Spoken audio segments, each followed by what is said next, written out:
Hey, Gavin Lance Top here. I'm here with Jim, an absolute legend, just a champion man, a great husband, a father, a business owner, a lawyer, a real estate agent, many, many things, mate.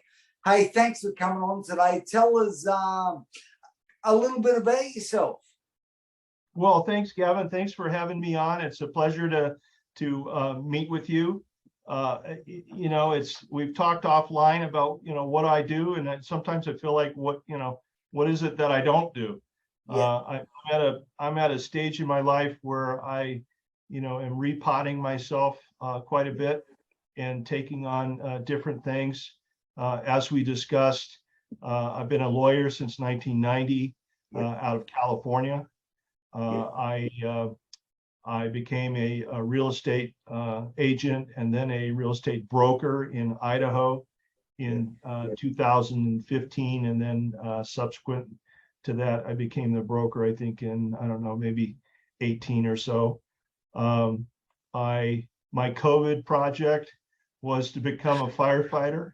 Yeah. And so I'm currently up for firefighter 2 status, and then I have EMT training starting on January 4th, and then I'm training crisis response dogs to be able to deploy them to crisis events to work with survivors, first responders. So my plate's pretty full, and so when somebody asks me, what do you do? I'm like, oh gosh, where do I start? It's word salad. Yeah. Well, just on that, it just sounds like you got a massive heart and you love helping people. That's what it sounds like, mate. But mate, tell us, I suppose, what was how were you? What was life like? You're a mountain man. What was life like prior to joining the Man Alive experience? That's a good question. I think that sure, I've had plenty to do, but not everything that I've done in the past has been fully satisfying. The law career reached a point where it was kind of there were not a lot of surprises as far as where that was going to go. I knew exactly how much money I was going to make year over year as a partner. I knew which organizations I was going to be a member of. I knew, what my leadership track would be as a lawyer, and that just reached a point where that wasn't very appealing to me because there weren't enough surprises, right? Yeah. And so I was just reached a point where I was looking for something, right? And once I started doing this work with the Man Alive experience, I realized that what I was looking for is me. Yeah. Right. I was looking for me, and I was looking for, the authentic me, the essential me, the person that I was put on the planet to be. And I was unsettled. I was searching for something. I was looking for something, and that left me anxious. It left me upset, just kind of lost in a way. Because I remember, I'm thinking back to it's a couple of things. Well, actually, I'm going to come back to that. But I remember you had a call with one of our coaches, John. Well, I suppose what took place there? The conversation with John was great because he made me present to what life could be like if I had what I said I wanted, right? So we went through a list of what my priorities were, and so we took the time to sort that out.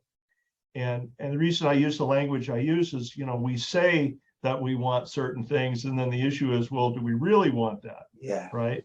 Are we committed? And are we willing to do what it takes to get what we say we want? So, we sorted that out. And then we just talked about, well, what would life look like in, a year? What would life look like in 2 years if you accomplish what it is you you say you want to accomplish. Yeah. And so it was, I think it was, it was a priority exercise of looking at and setting priorities. And then it was a visioning exercise. And John very expertly was able to take me through a process of seeing what life would be like once I reached my goals. Yeah, yeah, and mate, now and you did, like you said, committing to the things that you want, committing to the life that you want, and I remember when you first joined the Man Alive experience, I remember you talking to me about legacy. You know, that was something that come up, you know, with your father, come up in you, you know, with your relationship with him and you know, where things were there. Mate, I'd love to, because I know that inspired me. I know inspired a lot of men in the group. You know, those conversations you had with your dad and whatever. I mean, could you tell us a bit about that? Sure.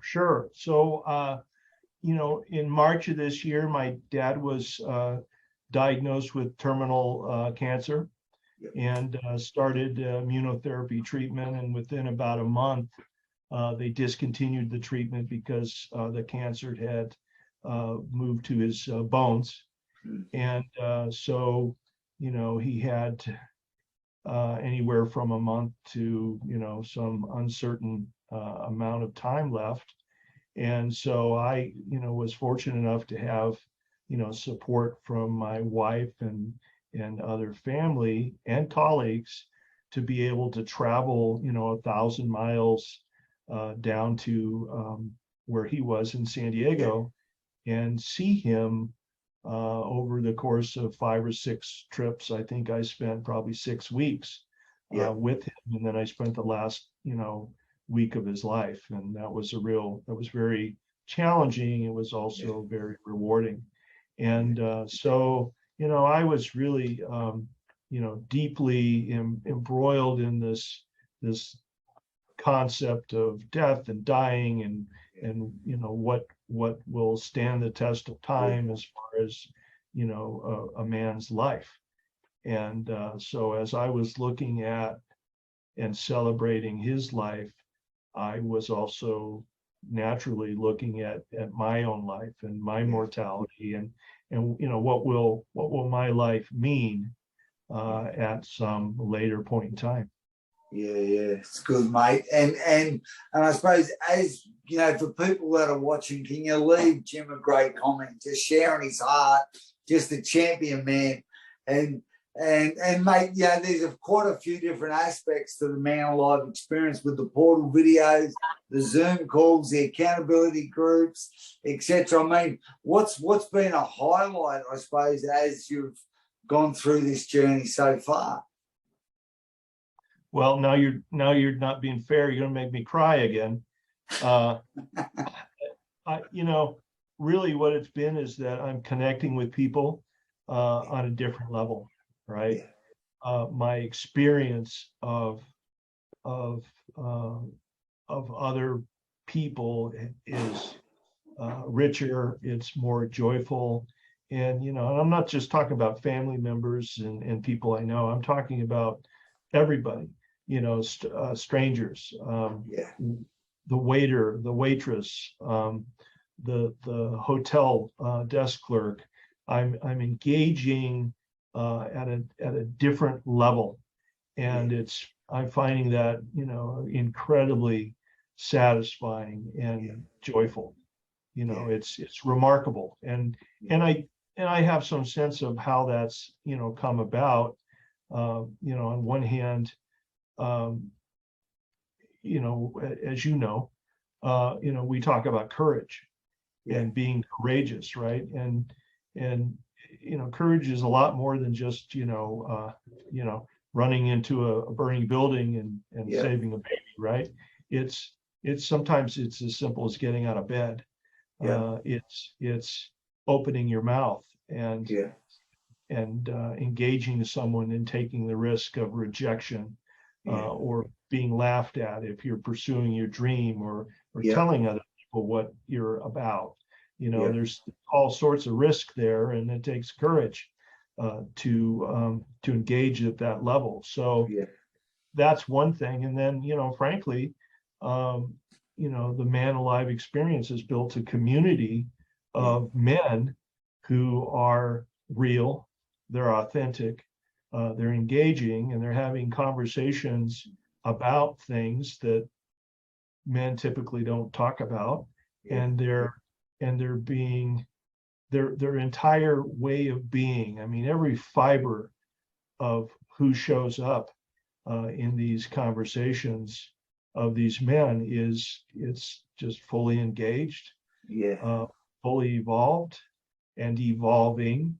It's just remarkable. So I get and have gotten a tremendous amount of strength through these interactions. And honestly, I don't know that I would have been able to handle the stress and the strains of my dad's illness and then subsequent passing, because when he did pass, I became the guy, right? I don't have any other surviving siblings.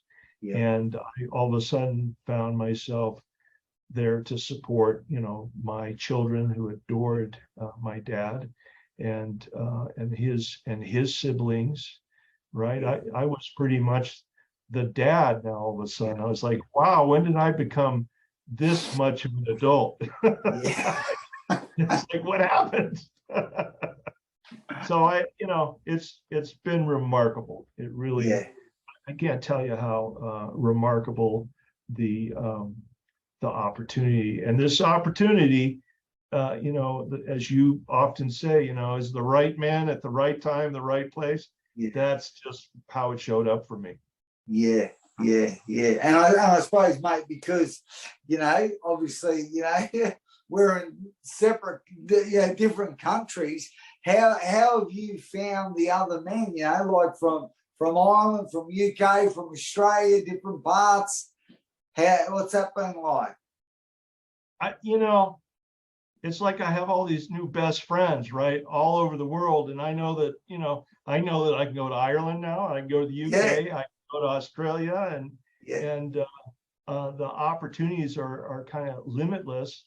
And I know that if I need something all the way here in the United States, I know that these guys are going to show up for me, right? I just know that. And so that has been I don't know if it's been a surprise, but it's been an amazing development in my life, right? And mate, I know what, I think there was a comment that you made, and it was I sent it to my wife because it was so impactful. It was that, oh gosh, just bear with me a second. You're all right. Because we were talking about mantras and affirmations and all that. And it came up in the call, and the quote is, a mantra you could say is, there are men that love you all around the world. Wow. There you go. And that's true. That's impactful, right? That's really impactful. So good. And I mean, this Man Alive experience, it's impacting men all around the world. So, man, I mean, I know we meet in different spots, but goodness me, I can't wait to get over to your place, mate. Get over to the USA and have some massive impact over there. And man, and it was good. There's a couple of men over there with Augustus and Scott, and right. Mate, how does that feel? I mean, that video when you hooked up with Augustus, man, they just look so much fun. You men meeting up. Yeah, it was great because we're up to so much more, right? Whether it's men or women or just people in general, there's a lot of people that live their life dead. You see them, you go to the shopping center or the shopping mall, and they're just kind of walking like zombies, right? And they're not engaged with what they're interacting with. They're not engaged with the people they're with. They're staring at phones, So to be able to meet up, face to face with another man that is willing to be vulnerable and that is intent and committed to working on himself to be a better man, to be a better husband, to be a better father, to be a better neighbor. I mean, those are the kind of people that I want to spend my time with. And so it's, pretty darn special. Yeah, and I mean, mate, when you always hear me talk about it, but people that are listening, by the way, can we leave this bloke another comment? Give him some encouragement. He's doing terrific. But the whole thing about this is not that you would benefit, not that you would just benefit, but that your family, your community, everyone around you, I suppose, by you taking action and I suppose developing the next season in your life, mate, how has that benefited the people around you? Oh, I think in just the short time that I've been engaged in these conversations, which are of great import, right? Talking about courage, talking about legacy, talking about discipline. I'm showing up as a different person in all my relationships, right? I'm showing up different at home. I'm showing up different in, the fire department, in the real estate office. I'm more confident. I'm more engaged. I am more likely to speak the truth. And engage people in a real way and not worry about, whether they like what I have to say or not. And so I it really is that ripple effect, right? Throwing that stone into the pond, and I know that I'm making that this all is making a difference in my life. I know it's making a difference in my immediate family's life. I know that it's making a difference in the people that are interacting with me. What I don't know, because I just don't have that vision yet, is how far that extends and how long it is. There is a view that this right now here, what we're doing and what I'm doing and you're doing is making an impact that will last hundreds of years. That's right. Legacy. And I mean, that's what we talk about for the listeners. We talk about when it comes to legacy in those portal videos, in the stages of the man of life. We want to, what's worth our life? What is worthy of our life? What sort of a life are we living? And is it going to leave a legacy, a positive legacy? You've heard me say, it's about, I'm doing things that will impact my children's children's children. I think if every man had a vision like that, that we could actually change the world. So many generations will benefit from the actions we take, the commitments we make, the oaths we take, to love the unlovable, to do things, things like that. So, but mate, sorry, go on. I was just going to add that, these are conversations a lot of people aren't having. Right. And even the men in the group early on, when we have these conversations and, someone asks, well, when's the last time you thought about this? I've heard on more than one occasion, no, I've never thought about that. I don't, it's never even occurred to me to think about that. Right. And then there's the depth of legacy too. It's not just, the superficial level is, what are you going to leave your kids, X dollars bank account, or are you going to leave them a house? As we're talking about legacy in terms of what you're going to live, what you're going to leave inside of people, what you're going to leave in their heart, and what you're going to leave here, the lessons learned. And quite honestly, that's when I gave my father's eulogy, and I may or may not have shared that with you. I mean, that's what I was looking at intently when I look back at his life is, what were the lessons? What did his life mean? Yeah. And, I'm very excited to say that I was able to see those Yeah. lessons, and I was able to see that they had been passed on to my children already. Yeah. I didn't have to do it. He had already done he had done the heavy lift, right? Yeah. And that's what great men do. They do the heavy lifting. They make commitments. They follow through, which is obviously what your father did, because he's produced an amazing son, which is good. And there's going to be a lot of men that will resonate with what you're saying.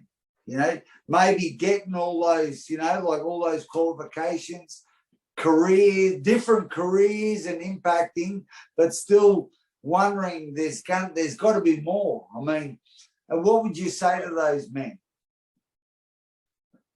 I would say that, at the end of the day, what's on your wall by way of accomplishments and what's in your bank account isn't going to really amount to that much. Yeah. What is going to matter is the impact that you've made on others and what you've left in their hearts and the lessons you left for them going forward. And there's tremendous opportunity, right? There's just tremendous opportunity to, do something that is going to last forever.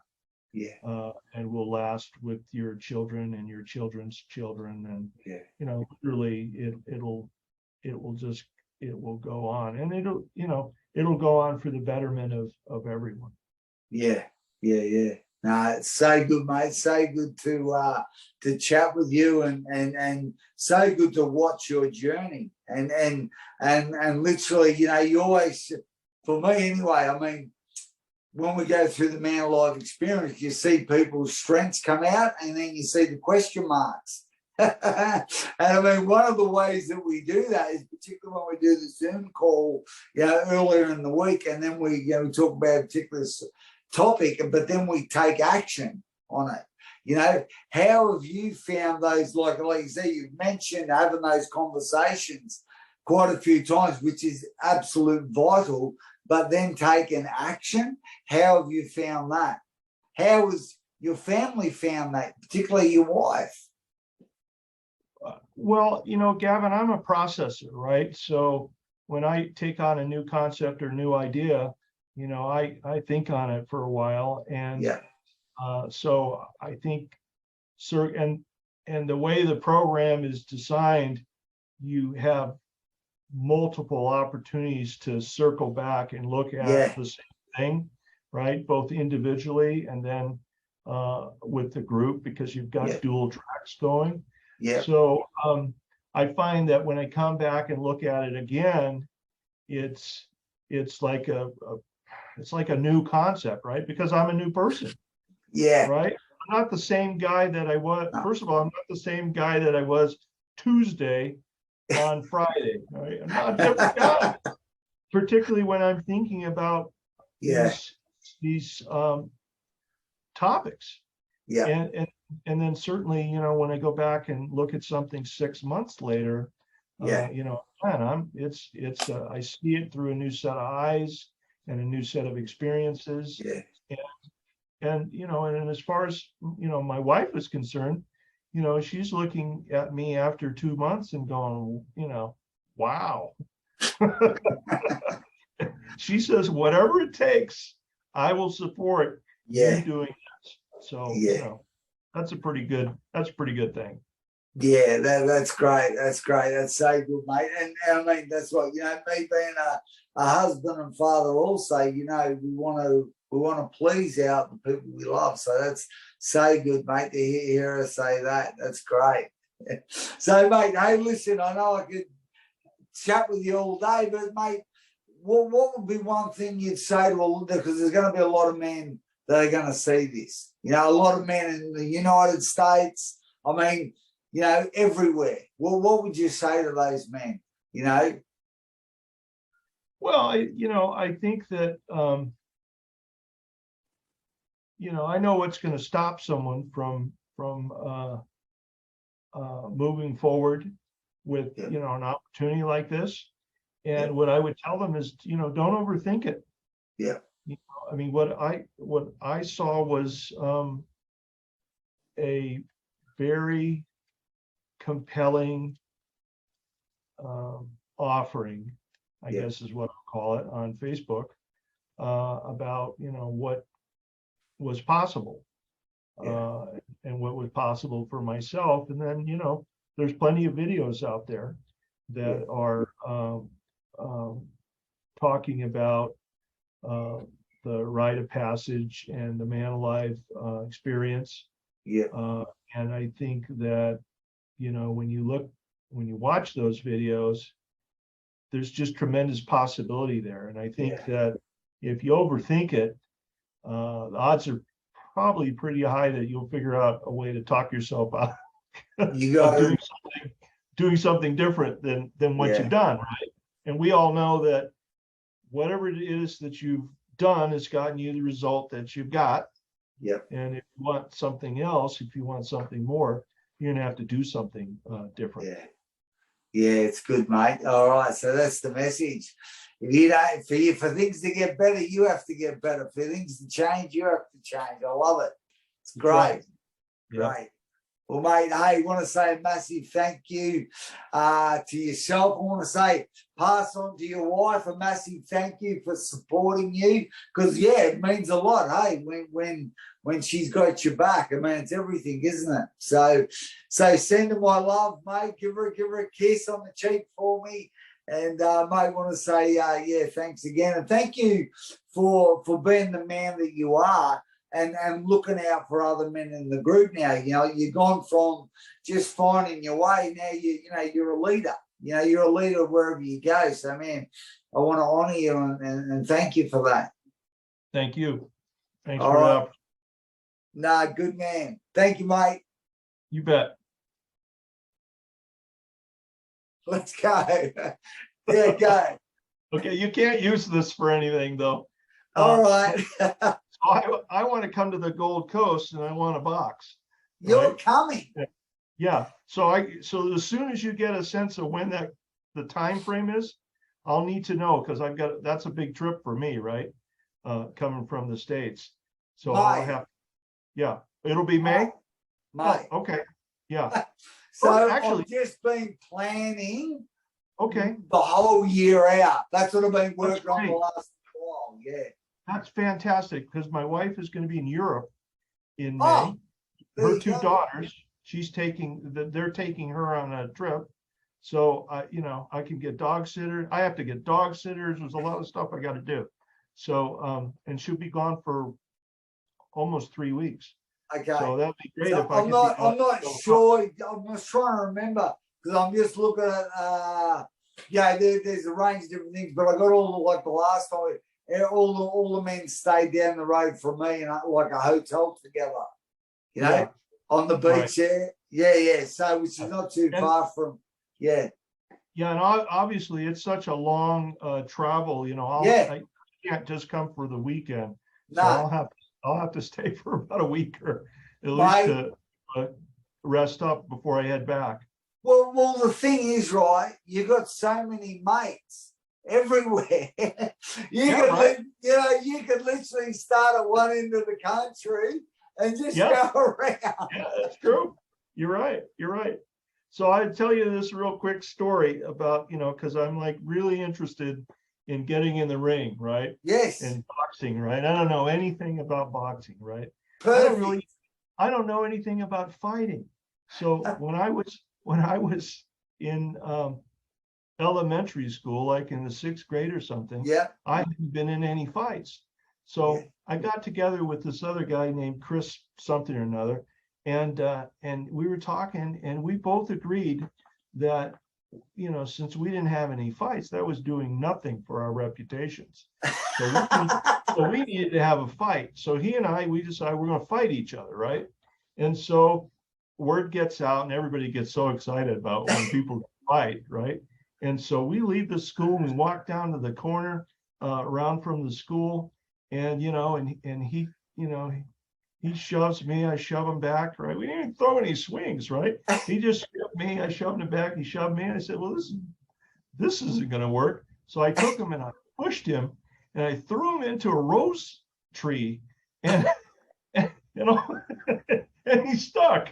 And so the fight was over. And then his little sister came running down the block with his mom, and she gave us a butt chewing, you know, and so that was the first fight, right? And you know, I think there was maybe one other or two other failed attempts where just nothing happened. And so anyway, years go on, and my daughter, I don't know, she's probably in her early 20s or late teens. You know, I said something about somebody. I said, you know, I'm going to have to go kick that guy's butt. Yeah. Right? And she says, Dad, have you ever even been in a fight? I'm like, no. So anyway. But mate, you know, like even I've heard you talk about John Eldridge, Wild at Heart, you know, and he talks about it also in the DNA of every man's a warrior. Sure. But the warrior is made through hardship, through testing, through throwing his hat in the ring and jumping in. There's a lot of there's a lot of other adversaries besides, you know, your schoolyard chum, right? Yeah. But that's the question that even John Eldridge talks about. You know, the couple, do I have what it takes? Am I enough? Am I strong enough? Am I tough enough? But unless you go through it, you'll always wonder. Sure, right. Yeah. And you'll never get stronger unless you pass through the fire. That's right. And what's important, I think, when you come over, right, or I go over to Idaho, right, or wherever in the States where we get a bunch of men together, you know, there's that initiation validation process, but you run the risk when you try and do it on your own. You run the risk of it not working out, of actually it demasculates you rather than masculates, it equips you, you know, to walk through the fire, you know, and come out the other side. Because we're all strong enough, but a lot of us just aren't sure because we haven't done it. I mean, you even see on Facebook where we get men. Did you even see Arcs last night? Right, yeah. So, for example, it's only I think it's been, he said, 4 sessions he's done, but he'd done a lot of boxer size. But, you know, there's no boxer size titles, you know, hitting the back. But even in a short time, right, see the way I hit him, I hit him flush a few times, but because of, I know he needs to feel it. And he lifted. He actually lifted. So even 4 sessions ago, I couldn't have hit him like that. But now he's getting to know, hey, I have got what it takes. And that's what's inside every man. Yeah, yeah. Well, you know, there's you know, so many men do not get that level of mentoring as a person. And it's possible that, you know, this man alive experience may be the first time that they've gotten any mentoring like that. Yeah. Right. Yeah. So it's pretty special. And I think it is. I mean, you know, God, you build. I'm built a certain way. I fought for 18 years. Then I trained men for the next umpteen years. That again, you know, all my life. My dad. I got boxing gloves for Christmas. Santa brought me boxing gloves. You love him. Santa was in on it. but you know, like, we've all got these unique gifts and talents, but there's other things that we've got blind spots. And I suppose that's where we use the boxing side of it to develop those blind spots, to reveal them. Yeah, I've described the Fight Like a Pro program to others, and what I've told them is that Yeah. you know the boxing is just a vehicle That's for right. for the lessons, Yeah. right? So many lessons that come out of a man getting into a boxing ring and grappling with fear and self-confidence and courage and discipline and so many of the things that we're talking about on a weekly basis in the MA experience. And the thing is, mate, like that Fight Like a Pro program was for men that had never fought. You do it 10 weeks and then fight. I lost count of the amount of men that would get to 9 weeks and say, this really needs to be a 20-week program. but it was actually by stepping in that the growth happened.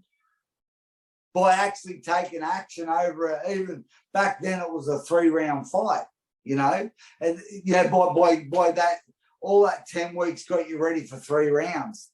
Right, yeah. But which was the all in, but the way that I've always learning, always growing, I do it a little bit different these days. Whereas because I found a lot of men did in the 3 rounds would do just enough to not lose rather than going all in. So what I do these days is we do 2 rounds and then the last round we go until. Oh, okay. There you go. Until somebody says I'm done, until it's Fight Club. It's not Fight Like a Pro, it's more Fight Club. But what's been really interesting, right? So in the first round, in the first minute of the first round, men are spent. I'm gone. How am I going to do another round? But then sometimes in that last round, the referee or me will stop it. That last round could go 6, 8, 10 minutes long. So your best comes out after you think you're done. That's really when the real you comes to the surface. Yeah, and what a huge lesson that is. Yeah. In all areas of life. Yeah. So they're spent. They feel like giving up. They have the battle in their head to keep going. They put from having great men around them in their corner yelling out. They find another level. They see a different side. So generally they walk away going, man, if I can do that, I can apply that in my marriage, in my business, raising children, in going after my purpose. There's always more in it. So I can't wait for you to go through that. Me too. Me too. I'm excited. Yeah. I'll be training for 2 things this year, and it'll be for that climb Mount Whitney, and then to go to the Gold Coast. So I should be in fighting shape by the time I get there. That mountain climb's going to be a walk in the park. Yeah, right. That's good. I want that too. You're going to race up it. But, all right, mate. Hey, terrific.